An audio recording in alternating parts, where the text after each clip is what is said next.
Bismillahirrahmanirrahim. Assalamualaikum warahmatullahi wabarakatuh.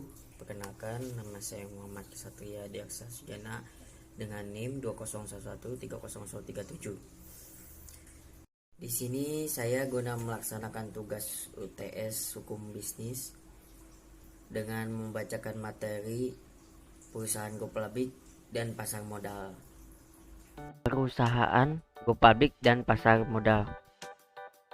Pengertian pasar modal.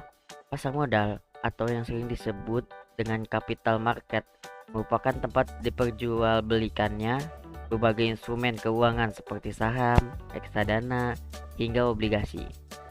Pasar modal ini dapat dikatakan sebagai sarana pendanaan bagi sebuah perusahaan serta sebagai sarana bagi kegiatan berinvestasi. Adapun pengertian pasar modal secara umum adalah suatu sarana yang bertemunya para penjual dan pembeli untuk melakukan transaksi guna memperoleh sebuah modal. Dalam pasar modal, penjual ialah perusahaan yang memerlukan modal, emiten. Sedangkan pembeli atau investor ialah pihak yang akan membeli modal di perusahaan, di mana nantinya pasar modal akan mempertemukan pihak yang kelebihan modal dengan pihak yang memerlukan modal. Pasar modal yang berada di Indonesia saat ini ialah Bursa Efek Indonesia atau yang disingkat dengan BEI. Pengertian perusahaan tertutup dan perusahaan terbuka.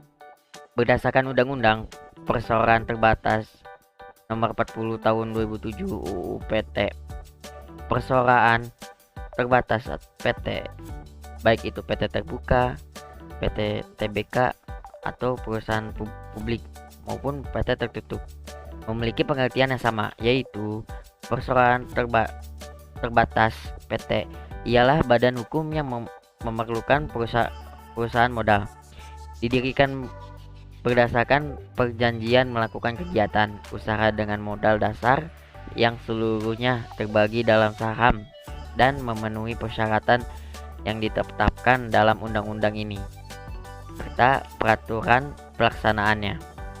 Menurut Munir Fuandi, perusahaan tertutup ialah suatu perusahaan terbatas yang belum menawarkan sahamnya kepada masyarakat melalui penawaran umum serta jumlah pemegang sahamnya belum mencapai perusahaan terbuka.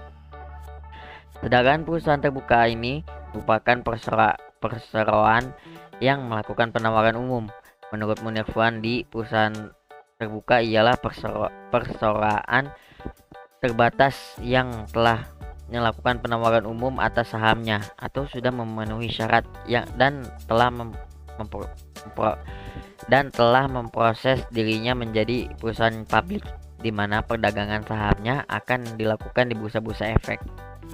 Perbedaan perusahaan terbuka dengan tertutup. Dasar hukum perusahaan tertutup yaitu dasar hukumnya adalah UU PT dan PP-nya. Yang kedua adalah Undang-Undang Cipta Kerja.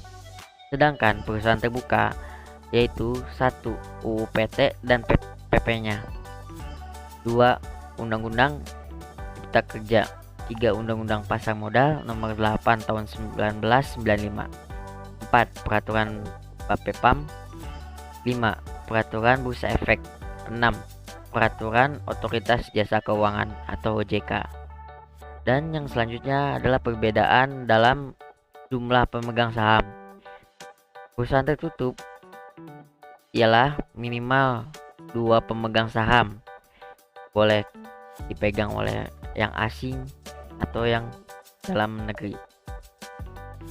Dan perusahaan yang terbuka ialah minimal 500 pemegang saham, ketentuan boleh dipegang oleh asing.